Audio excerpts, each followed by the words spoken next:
غیبت یہ ہے کہ کسی کے اندر موجود عیب کو اس کی پیٹھ پیچھے بیان کرنا۔ سیدہ عائشہ رضی اللہ تعالی عنہا سے مروی ہے، انہوں نے حضور سے پوچھا کہ بعض اوقات کسی میں کوئی عیب موجود ہوتا ہے اور اس کو اگر بیان کیا جائے، وہ تو اس کے اندر موجود ہوتا ہے، تو فرمایا اس کو اگر بیان کیا جائے جو موجود ہوتا ہے یہی تو غیبت ہے، اور اگر موجود نہیں ہے تو بیان کیا جائے یہ تو بہتان ہوگا، جو کبیرہ گناہوں میں سے ایک گناہ ہے۔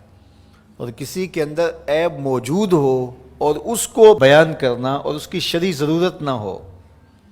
آپ کو عدالت میں گواہی دینے کی نوبت نہیں آئی ہے، کسی نے آپ سے نہیں پوچھا کہ میں فلاں کے بیٹے سے رشتہ کرنا چاہتا ہوں تو وہ کیسا ہے، تو یہ مجبوری ہو تو پھر تو بتانا پڑے گا کہ وہ نشے کا عادی ہے، تو اپنی بیٹی کو اس دلدل میں نہ پھینکیں، وہ ایک الگ بات ہے۔ کوئی ضرورت شرعی نہیں تھی، کوئی اخلاقی ضرورت نہیں تھی، تو اس کے بغیر کسی کے عیب کو چھالنا، لوگوں کو اس سے بدظن کرنا، اس سے نفرت دلانا اور خام خواہ اس کی آبرو ریزی کرنا، یہ سخت جرم ہے اور یہ کبیرہ گناہوں میں سے ایک بڑا گناہ ہے۔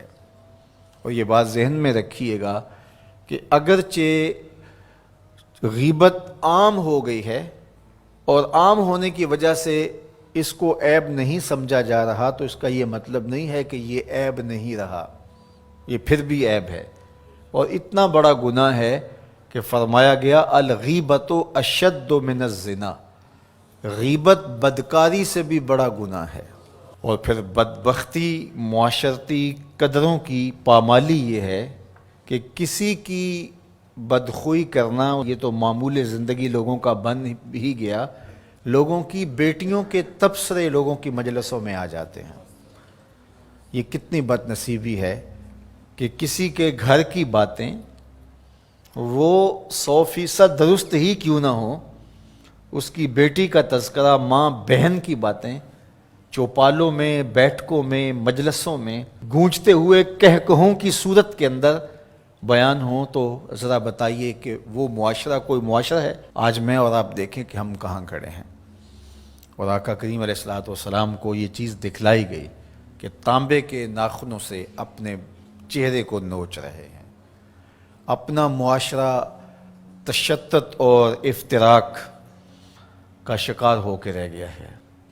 یہاں یہ بات بھی میں کہنا چاہوں گا کہ بریکنگ نیوز کے نام سے جس طرح سے چینلز کی دوڑ لگی ہوئی ہے، اور اس میں یہ نہیں دیکھا جاتا کہ کسی کی عزت کو اچھالنا قرار پا رہا ہے اور اس کا کیا نقصان اس معاشرے میں ہوتا ہے۔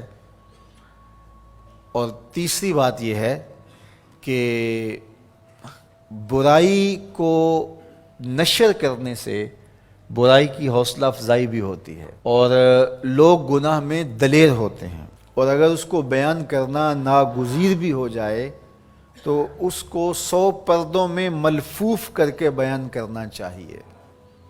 ایک زمانے میں اگر کوئی ایسی خبر لگتی بھی تھی تو لکھا ہوتا تھا نون اور میم، نام نہیں لکھا ہوتا تھا،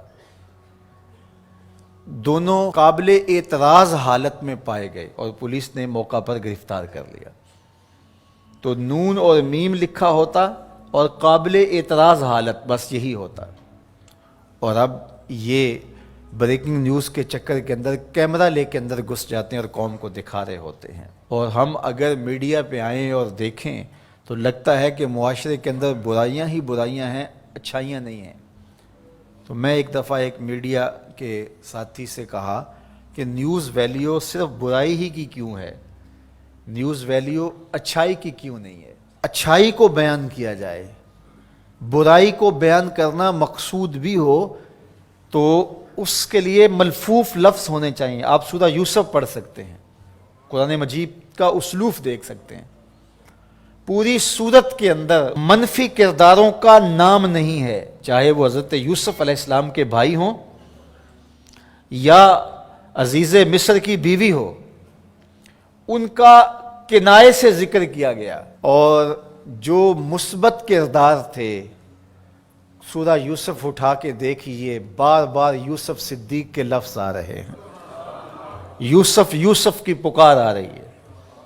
حضرت یعقوب کا ذکر آ رہا ہے۔ اللہ اکبر۔ تو اچھے کرداروں کو ابھارا جائے اور برے کرداروں کا ذکر کرنا بھی ہو تو ملفوف طریقے سے، تو معاشرے میں صالحیت پیدا ہوتی ہے۔